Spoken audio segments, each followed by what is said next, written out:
At IGN, we're a bunch of different people with a bunch of different preferences, thoughts. We're individuals. I, at least personally, I feel like I don't necessarily want to play 15 to 20 hours of what I was just shown. It's very jarring, Yes. and I found myself feeling extremely uncomfortable during the demo. If they get it right, it's going to be one of the most memorable and probably best Call of Duties ever in this annual long-running series. I hope the game isn't 10 hours of that sort of feel, because that would be very intense and ultimately not very fun. It is extremely visceral, it is extremely unsettling, but in spite of all of that, or maybe because of that, I mean, it's my game of the show.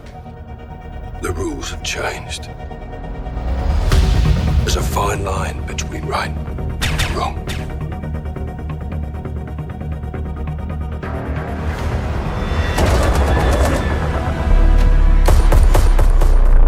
There's essentially a terror attack in London. Spoilers, by the way. There's a terror attack in London. Your cell, Captain Price, Sergeant Garrick, who I believe is the protagonist, the character you play as, take a small, covert SWAT-style team. Tier 1 operators, Tier 1 operators.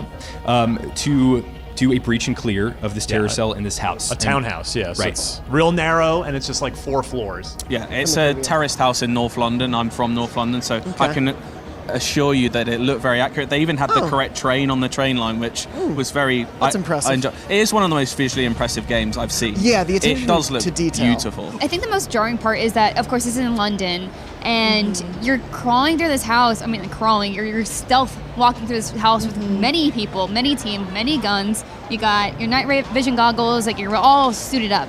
But you're going into a civilian house, essentially. And granted, they are terrorists, but it's still weird.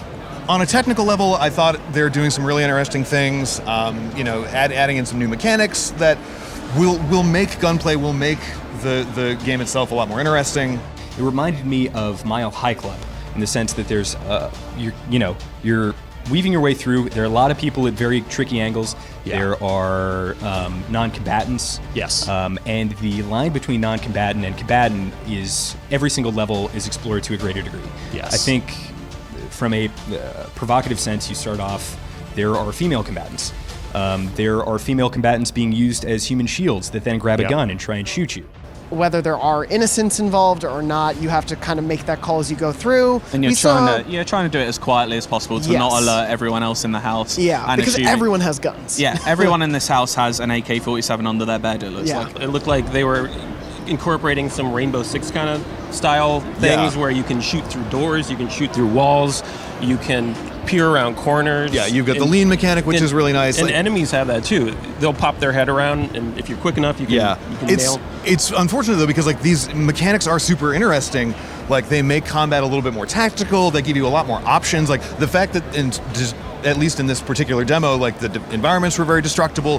That's all super interesting, but then it puts those mechanics at odds with itself, making you so uncomfortable to the point where, like, I at least personally, I feel like I don't necessarily want to play 15 to 20 hours of what I was just shown. While you are going into a moral gray area, like that's exactly what it is. It is a morally ambiguous area. Your enemies are no longer wearing uniforms that denote that, like, it's not black and white anymore. Also where some of the difficulty in, it looks so beautiful and so realistic, so when I have to then shoot these people, it looks like you're shooting, whether they're terrorists or not, of course. Infinity Ward is intentionally pushing buttons on this, and that's a risky thing to do, but and maybe they'll fall flat on their face, and this game's going to end up being offensive to anyone who's served in the military.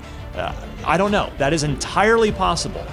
If they get it right, and they remember this game's being headed by a couple of former leads from Naughty Dog, so there's a pedigree there. If they get it right, it's going to be one of the most memorable and probably best Call of Duties ever in this annual long-running series. I think it's really important to remember this was a demo. It was taken out of context, but in the context that they showed it to us, I felt uncomfortable, and it felt, I don't know, it just felt so real, and I know that's what they were going for, but I don't know, you can speak to this, but just like, that these are real life scenarios. Right, and so the whole thing what Infinity Ward is going for is like these are instances taken out of the headlines, right? Mm-hmm. And when you approach that, it has to be done with such care Yep. And the demo we saw wasn't really given that care because, of course, we don't have the context. We don't have anyone saying, hey, this is where we're at so far, why it's okay for us just to go into the house and shoot everybody in there instead of taking them prisoner, except for like 2 people. And it's not very clear, and so it was just very jarring because of that. Well, at one point, they break into a room, and you train your gun on the person who's in there, and it's a woman, and she's running to a crib, and she picks up a baby, and you're like, right, what do you do there? Well, I mean, obviously, if you're a good person, you don't shoot the baby.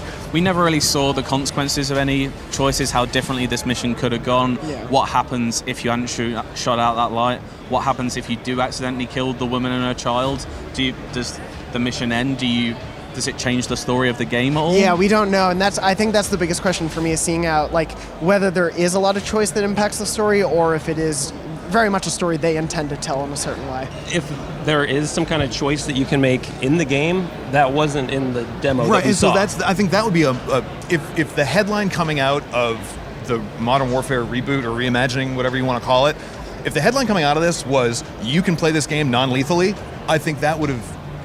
If that had been tacked onto the end of that demo, like that would have really changed my opinion of it. I think it's how this moral system pays off, if there is any element of choice, and the story they're trying to tell. Is it just a realistic, gritty story that I read on the news every day? Because that's not a game I want to play, really. For now, the gameplay that I saw, I'm with you. I thought it was compelling. It was interesting, and I'm already more interested in the Call of Duty campaign than I have been in years. And I know that's like a backhanded compliment at this point, but it's actually true. I am it's true for me as well. Very interested in what's going on with this game. I'm looking forward to seeing more, to see what the whole game is.